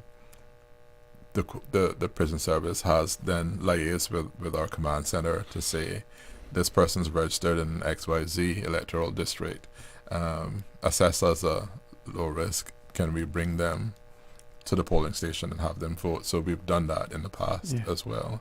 So you're not denied the right to vote. Yes, unless you've been sentenced to more than what about suspended sentence? Person is out, the sentence is more than 12 months, but it's suspended. Does that still count? Suspended because it hasn't been served. The whole period hadn't gone. So what we do when we're updating the register for disqualification, we enter the date that the conviction was recorded and when the conviction is completed. So that is part of the so if it extends beyond 12 months or more, it's still effective. Exactly. All right. And in future discussions we talk about candidate qualifications and perhaps greater sort of illumination and edification relative to voter registration. Yeah. But can we go back to the PR holders Mm-hmm. and maybe help us to get a better understanding? You just did a great job. Thank you for that. Because there are some in the community who are saying, well, PR holders can vote. No. They can't unless they can't at all. They can't unless they were on there from 72 Constitution. Right. Or before that, when by virtue of being a British Commonwealth citizen who was resident in Cayman, you could be added to the register of electors. Okay. And, and again, many times we hear a lot, sometimes wishful thinking, sometimes it's just, fodder and the like, but it's good to understand, and I really appreciate you in the capacity as supervisor, but also the wider public engaging. Absolutely. And that criteria for qualification to be registered as an elector is set out in the Constitution. It's already mirrored in the Elections Act, but it requires a constitutional change to amend that, and there's no change to that, so you have to be Caymanian. And that change will have to come, I guess, through the Parliament, and depending if it's a significant change, have to be how to do it. So our Constitution is an order of the United Kingdom, so it has to be done in the UK for us. Right. It's not our domestic legislation. But we can initiate it. Parliamentary process to request that. Yeah. All right. To what extent then can we ask a couple of things, and really mindful of time, and if you so choose, well, we'll respect that, but if you have to end to get back to more important things, we'll respect that too. The demographic now of our voters list, or list of electors, register of electors, do we have any sort of so on the Elections Office website, under the tab Publications, at the bottom there is the elector statistics. We break it down by age, by sex, by electoral district.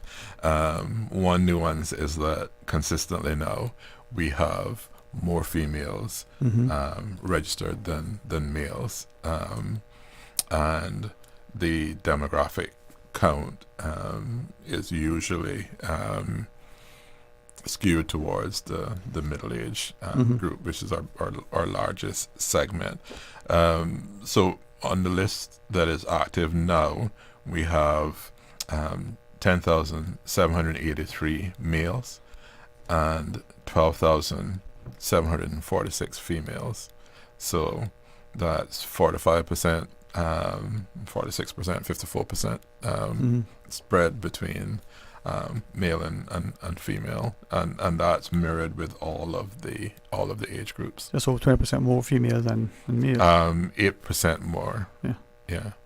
So with that, then, as we look at it, do we also have statistics that would look at not just that, but people who've changed from one electoral district to the next? So when we make changes to the list, at the time we do the revised list, we publish a list of changes. So you don't have to scrutinize the entire list of 20,000, 23,000 odd electors. We publish a list of changes. So if you've been added, if you've been removed, if you change your name, if you change your occupation or address, those are flagged up. So it makes it much easier. This was an amendment that we got through in 2015, I believe. It makes it much easier to tell what's changed in the list. Otherwise, most people go look for their own stuff. But if you were looking to see who moved out, who moved into this district, then you could do it through that process. So that list exists when the revised list is live, a list of changes. Okay. What about in relation to those who've become eligible, either age, grant of status, PR, whatever it is, they're now added to the list. Would those sort of statistics be available as well?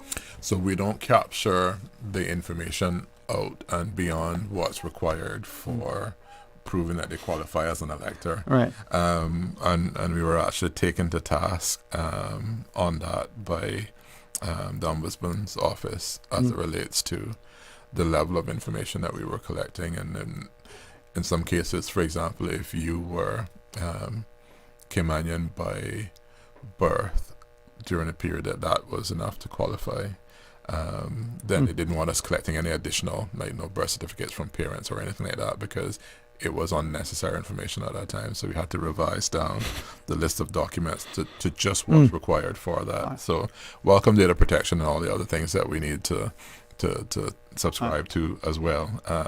So that additional information, I know there's a caller from West Bay who really loves to have that access to that level of reporting, but we don't keep track of that. Yeah. We have two questions, and if we have to reconvene another time, but one from a listener had asked, they were trying to register and the registration office couldn't find their address on Google.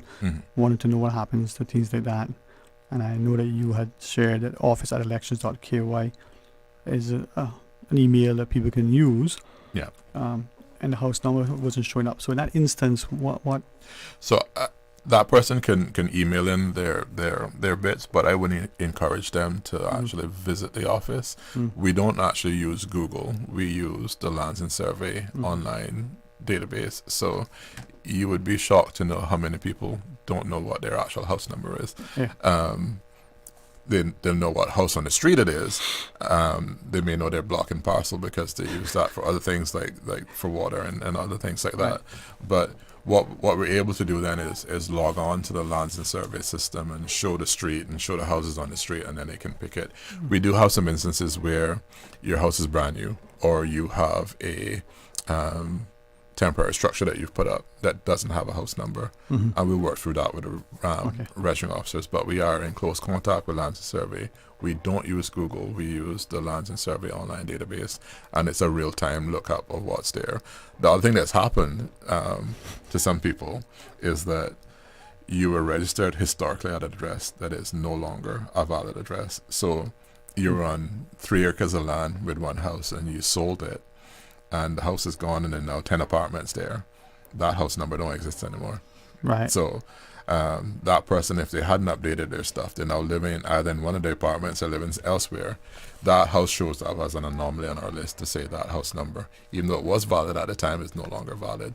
So it's a real-time data that we're using to do this stuff. So if that house number isn't visible, then there's something that we need to dig into in relation to that. Thanks.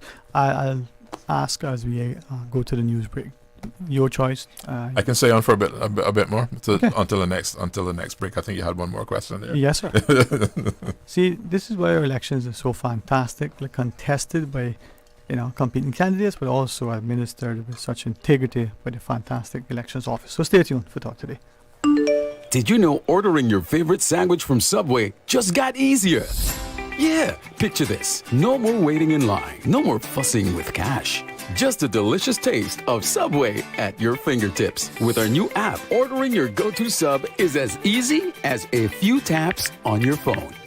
Plus, receive exclusive deals and earn loyalty points with every purchase made on the app. Download the new Subway app today and get ready to ditch the lines and drive straight into your flavor. Visit the App Store or Google Play Store on your mobile phone and search for Subway Cayman Islands. Subway. Eat fresh.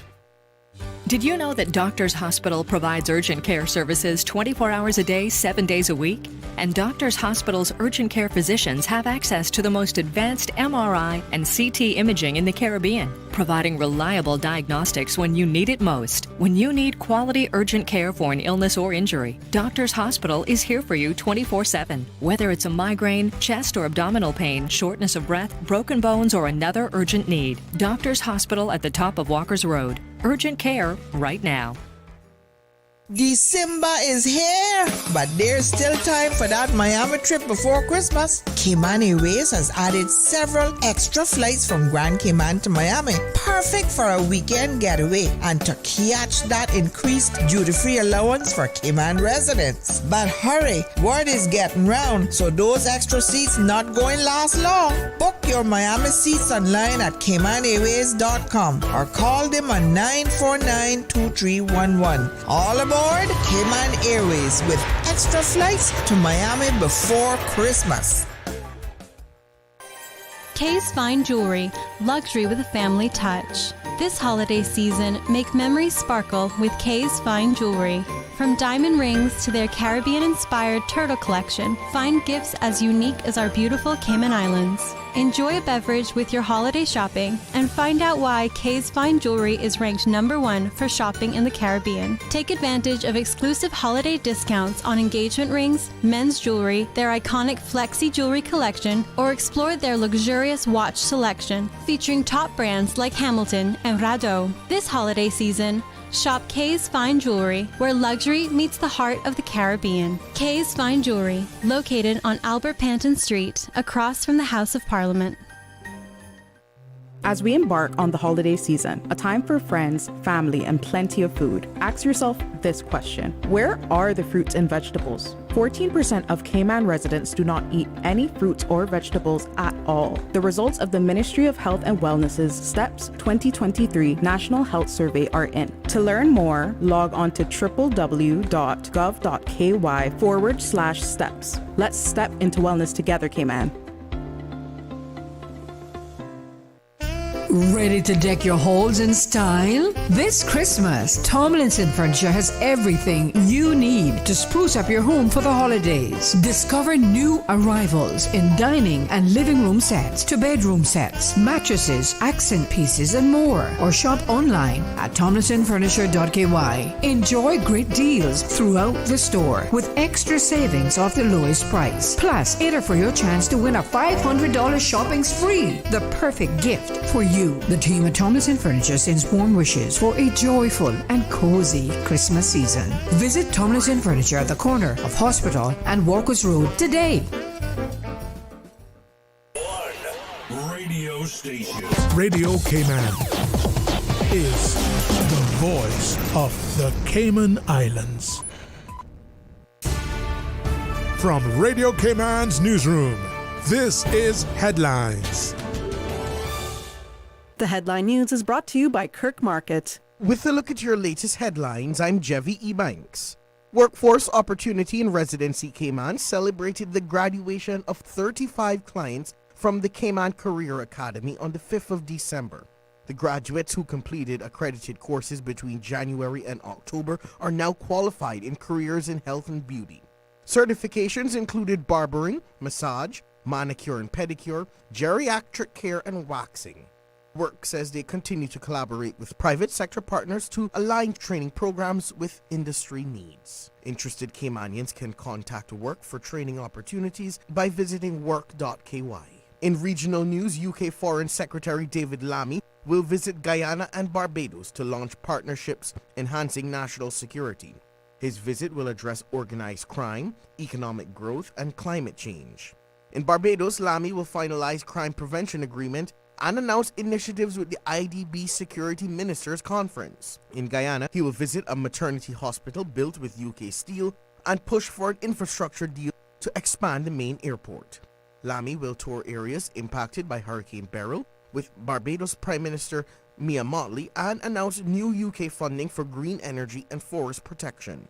UK Minister for the Caribbean, Baroness Chapman, will accompany him. In Guyana, Lammy will discuss boosting commercial ties with President Ifran Ali and reaffirm the UK's support for Guyanese territorial integrity. The Guyana Defence Force has opened its Geographic Information System and Drone Operations Center, enhancing the operational capabilities.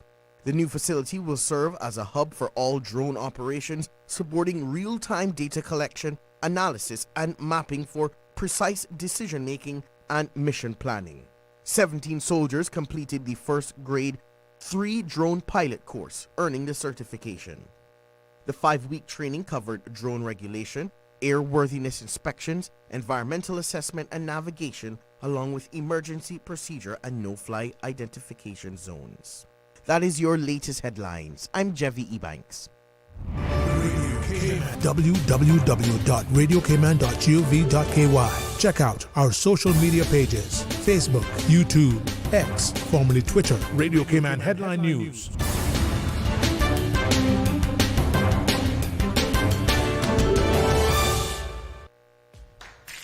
The DVDL Customer Support Unit is now open. Customers can book appointments for written and driving tests through DVDL's hotline at 945-8344. That's 945-8344. Kirk Market's 12 Days of Gift Cards is back. Each day, 12 lucky customers will win a $100 Kirk Market gift card just for shopping at Kirk Market. Ho, ho, ho! You heard that right. Every day for 12 days with 12 lucky winners each day. Come in December 11th through the 24th and shop. You could win. And there's no minimum required. It's that easy. It's Kirk Market's 12 Days of Gift Cards. December 11th through the 24th. The countdown to Christmas is on at Kirk Market.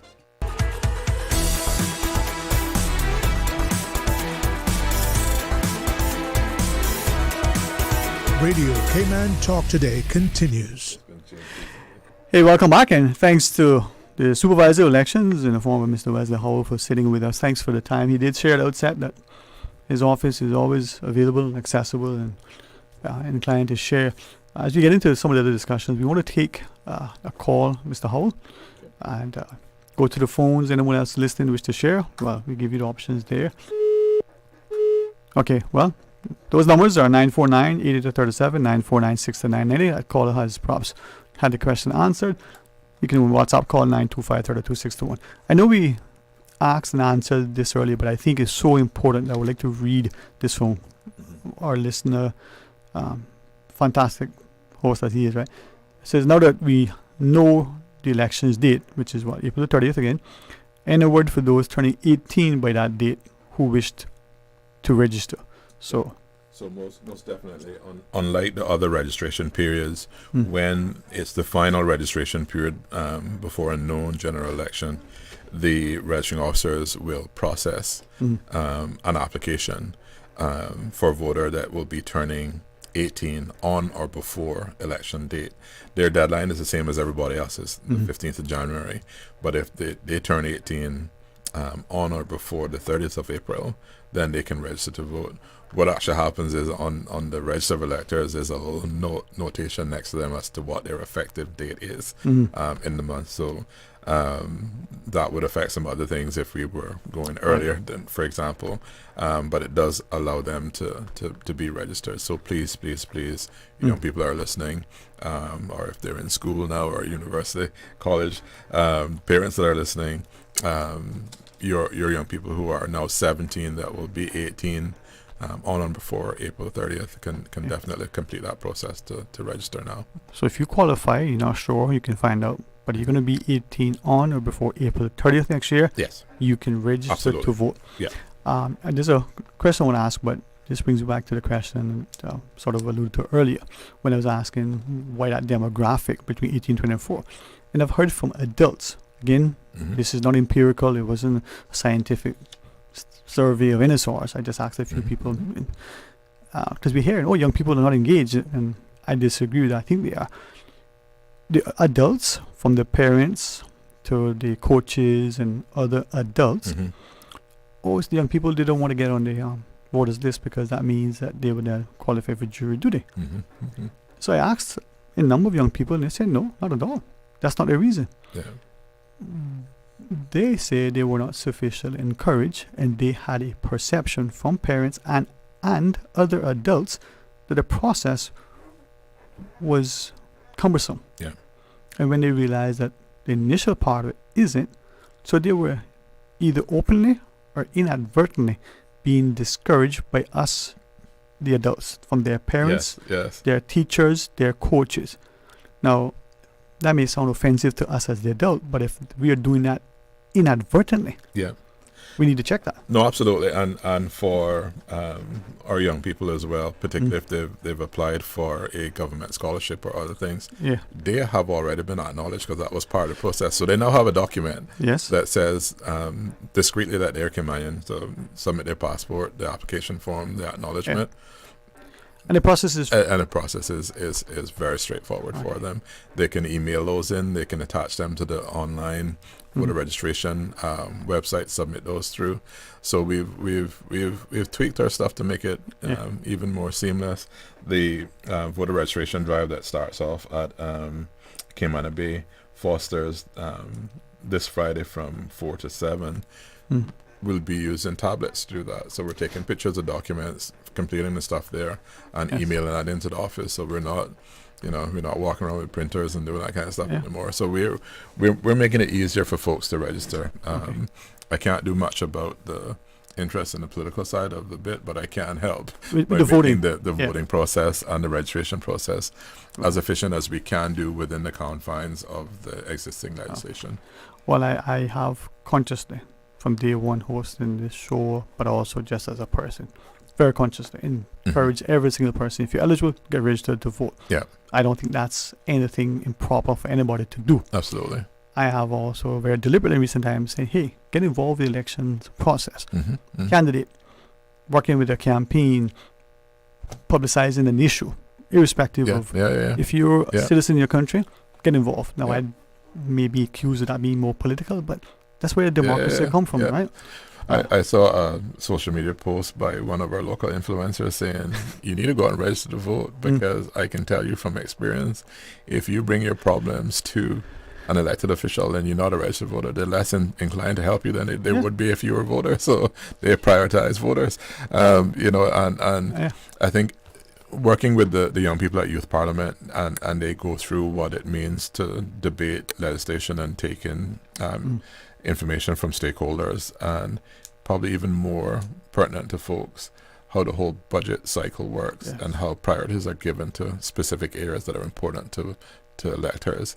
The more you understand that, the more you know the value of being registered to vote, having your say, and being able to make representation to your representative to champion things that are important to you, whether that be scholarships, it might be more street lighting, it might be more security, more sporting programs, whatever that desire is for you. The way that you influence that is through your representative, and you do that through voting. Right. Well, I liken it to that saying, he who pays the piper calls the tune. Exactly. So if you... My CFO's favorite saying right there. And the other one is it takes cash to care. So seems to be these days. And to me, on election day, if a person chooses not to go to vote, I wouldn't advise that, but hey, that's what your choice is. That's your choice.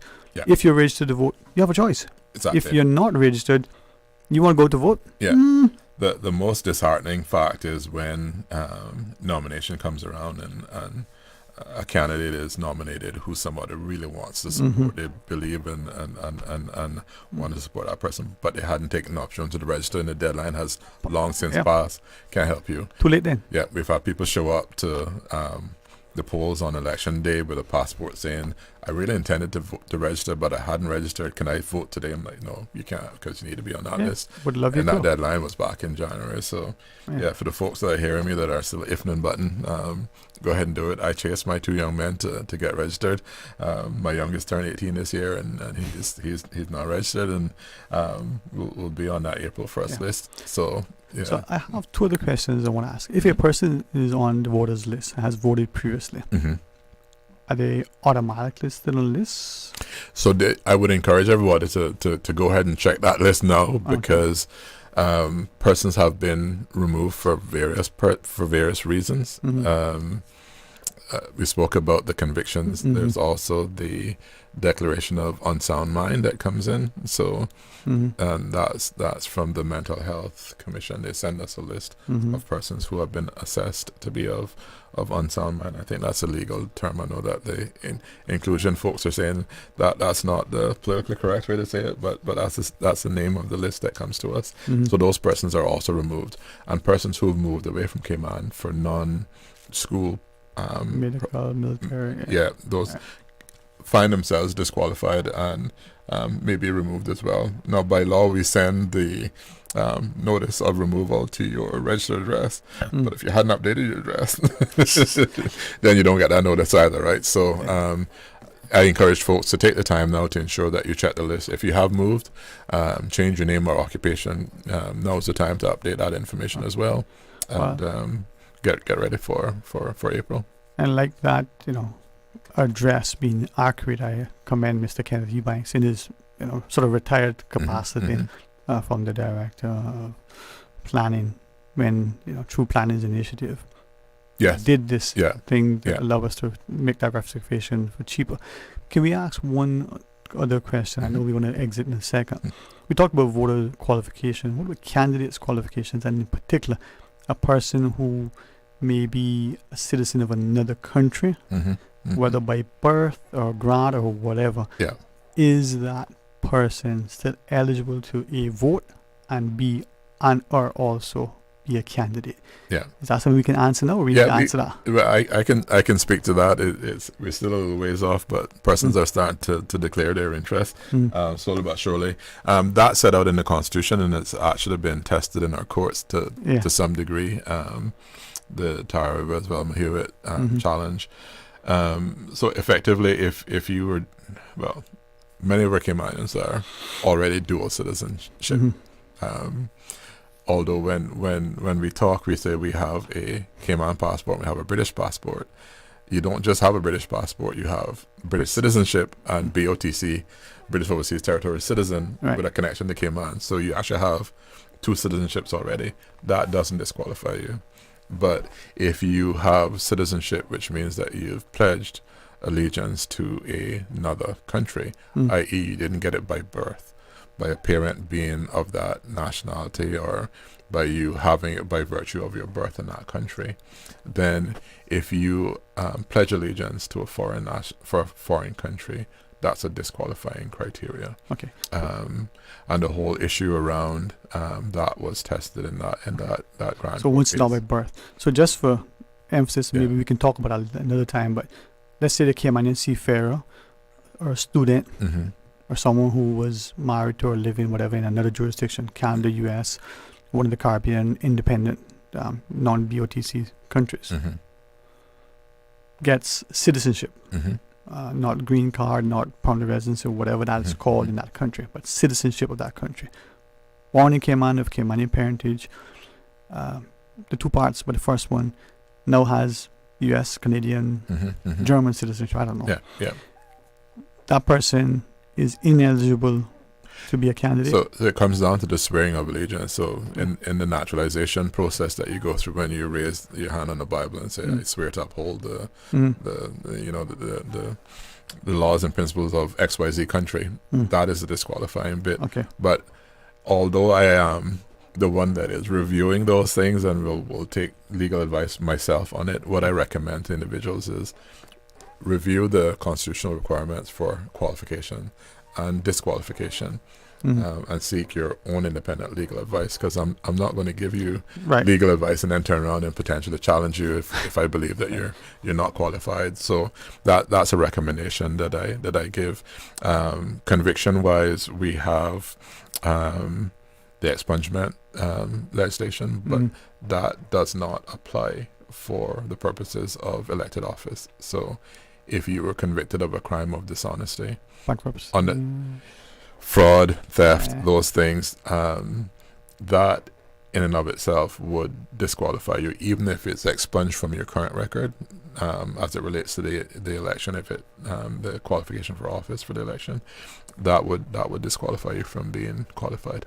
And would a person, other than those specifically named offenses, if that person has served longer than a year in prison, there's some contention that person will also be disqualified from holding elect office.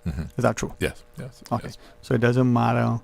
The other offenses are very specific, but if you went to prison for longer than 12 months for some other offense. Yeah, there's some other little nuances in relation to that, some caveats for maybe another conversation for another time. When we get past voter registration and get into closer to nomination, we'll go through that. But now that people are having those discussions with whether or not they're going to put themselves up, particularly those that are in some form of public office that may need to take a resignation pen out before they can qualify to be nominated. Just take time, make sure that you're actually qualified for office before you sign on the dotted line. Whether that's public office or you private sector employee, right? Yes, exactly. Because a lot of the private sector folks will want to be independent as well and wouldn't allow a candidate to be employed while they're out campaigning and whatnot. Well, to you and your team, Mr. Howard, thank you very much for your time here, for the could I say the sterling effort? Pun intended. Very much so, very much so. And but I'm honored to be a part of this community, and I hope each and all of us would work seriously to ensure that our elections are free and fair, that we as electors and candidates and all who are participating in some form hold it in the highest regard. I mean, it's a beautiful place. Thank you. I am grateful to be doing what I do. My wife calls herself an election widow this time of the period, because I keep really late hours for the staff as we go through training and our prep work and whatnot. So, but you know, we love doing what we do, and at the end of the day, we're really proud of the work that we do on behalf of the country. Well, maybe through you, may I invite a wider community to pray for you, all elections team, and your spouses and siblings and children and parents, and because they are much a part of this. Absolutely. Because your absence and all the volunteers and the returning officers and all will be missed, right? Absolutely.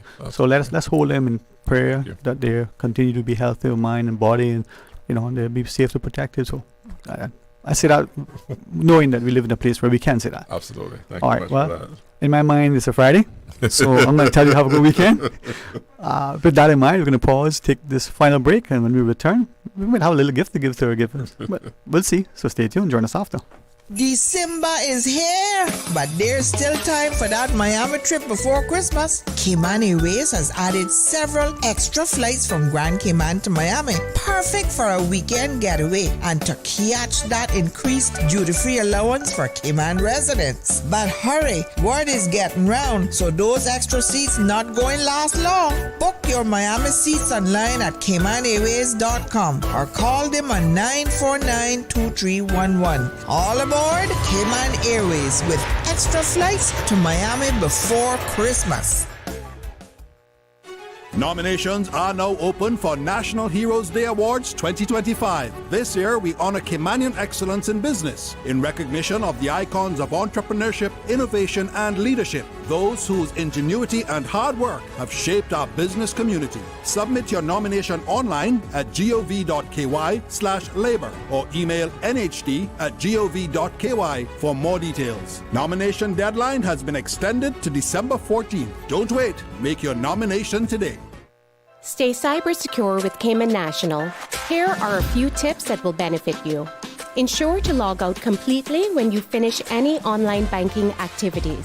Be aware of phishing attempts and only click links from trusted sources that are sent from your device through emails and messages. Remember, Cayman National will never ask you for your credentials. If you suspect a fraud attempt or that your account has been compromised, please immediately contact our customer support team at 949-8300. Freedom, Cayman Brack. Freedom, Little Cayman. Soft breezes, blue waters, no traffic. Unwind and rejuvenate your mind, body, and soul. Sister Island Staycations, a taste of freedom. Discover all that our sister islands have to offer. The Elections Office is pleased to announce an upcoming voter registration drive taking place on Friday, 13th December at Foster's Camana Bay from 4 p.m. to 7 p.m. This event is part of a series of registration drives being organized by the Elections Office to make voter registration accessible to all eligible Caymanians. Stay tuned for further announcements regarding additional registration opportunities. Members of the public are reminded to bring their acknowledgement Caymanian status letter or certificate, birth certificate, and driver's license or passport. Alternatively, your documents should be stored on your device to be emailed. The 2025 general elections are scheduled for Wednesday, 30th April 2025. To participate, eligible Caymanians must ensure they are registered to vote by 15th January 2025. For more information, please visit the Elections Office website, email office@elections.ky or call 949-8047. Now, more than ever, supporting your immune system is crucial to helping your body fight off illnesses like the common cold, the flu, and COVID-19. At Valley Med Pharmacy on Walkers Road and in Buttontown, we carry all the essential vitamins and minerals to help support your immune system and improve your overall health. Some of our top immunity support picks are vitamin C, vitamin D, zinc, elderberry, and quercetin are the popular 7-in-1 immunity support. Our pharmacists are always on hand to help guide you and answer any questions. Visit ValueMed Pharmacy on Walkers Road or Bordentown. Live happy, live healthy with ValueMed Pharmacy. Keyman, this is Silver Fox. Here's that time of the year again, celebrating the birth of our Savior with family, food, and friends. We are blessed with the peace and tranquility that the beautiful Cayman Islands offer. Merry Christmas from my family to yours, and a blessed new year when it comes. We are in a Christmas party in the backyard. Radio Cayman's Talk Today.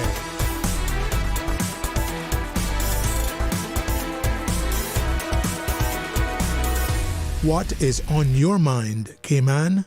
Hey, welcome back, and thank you very much for joining us. And as we close the program, can we offer you 2 tickets to the New Year's Eve concert? This time, going to be at the First Baptist Church on Crew Road. It's going to be gates open at 6, show times at 7. Jeff and Sherry Easter and Marshall Hall in concert. Certainly would like to bless you on behalf of Williams Productions for the 2 tickets for their, New Year's Eve concert. So, give us a call, 949-8037, 949-6990, WhatsApp call 925-32621, and enjoy it. The tickets will go on sale, or are on sale, for $25 each. We'll give you 2 as just in partnership, in a way to say thanks for being a loyal listener, and certainly grateful that you were able to listen as attentively and intently as you just did to Mr. Howell, the Supervisor of Elections. Let's go to the phones, huh? Welcome, thanks for calling. For the tickets? You want the tickets? Yeah. Well, see, ask and ye shall receive. They say, knock on the door shall enter. Go looking for a good politician, you may find one. How are you? I'm good, thank you. Okay. I just heard it live and said, let me catch it. Yep, we're glad to do that. Yes. Now, we will leave them here at Radio Cayman for you. Okay. And what we'll ask of you, do not disconnect. We'll get your details. The fine gentleman that just answered the phone. I know, we will do this with the greatest of respect and confidentiality, just so that we can have the particulars. So when the auditors come along, they'll just ask you for your details. They'll be able to match them to what you provided, and the tickets are yours. That'll be fine? Yes. Okay. Well, there are 2 tickets, so you shall enjoy them or share them as you wish. All right? Okay, fine. You're most welcome. Have a wonderful, safe, and not just festive evening, but each and every second for here on out. Okay? Okay, you want me to stay online? You want to stay online? You just stay on the line and we will take your details. He'll ask for name, date of birth, your preference for milk or dark chocolate. No, I'm just kidding. He's not going to ask on those details. But thank you all very much. Again, thanks to the fantastic team over at the elections office for the returning officers and all of the deputies, volunteers, and the like, but also to those who are going to get engaged directly with the electoral process as candidates, as those campaigning for the respective candidates. But above all, for us as voters, electors who are going to go out and vote on election day, the 30th of April next year, we're going to do so from an informed, objective, and hopefully impartial perspective to cast, in this instance, unless and until it changes, you have 1 vote in one of the 19 sort of constituencies that's separate and distinct from the 6 districts that we know across the country. It's now chipped up into 19, and you'll go out and then there may be 2 or more from which you have to choose. As Mr. Howell shared, if there's only 1 person who's duly nominated in that particular electoral constituency, that person will automatically be elected to that seat. If there are 2, you'll go and you'll choose between one or the other. If there are 22 in that one area, well, you go down the list and you can only pick one of the more than two that are there. If there's only one, well, that person is automatically. If you are eligible to be registered as a voter, you're not yet 18, but you will be 18 on or before April the 30th next year. You can still complete your forms. You will be able to get registered, and on election day, you will be able to go out, and if it's your birthday, April the 30th, and you're turning, I will be 18, you can vote. Be a great present to yourself.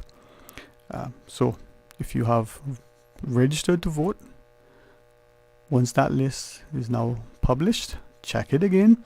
Make sure that your name is there, all the particulars are correct. If you have submitted the documentation, as Mr. Alves shared, but you don't see your name, then you can make a claim that you should be included. Now, if you are on the list now, when it comes out again, even though you may have registered and have voted in the last election or the ensuing elections as far back as you can remember, check it again. Make sure you're there. You should be, but just check it again. And hopefully, despite what may transpire or may have transpired, encouraging people who are eligible to get registered to vote will never constitute anything other than a healthy call to participate in our democracy. What you do, on election day as a registered voter, hopefully you'll go out and from an informed perspective, cast your ballot freely and fairly, knowing that it's done so in absolute confidentiality. If you choose not to for that, whatever reason on that day, that would be your choice. But, as again Mr. Howell shared, if on that day you want to, and you're not registered as much as you would like to, and others would want you to, you can't. So please get registered to vote. Alright, tomorrow's Friday. We had something in store, but weather being what it is, some people, schedule shift. We'll change it up a bit and take it from there. Otherwise, we want you to join Mr. Art come tomorrow morning and be a part of what is always a very engaging and informative production. He does a fantastic job. So join him for the record. Come back for Talk Today after the midday news.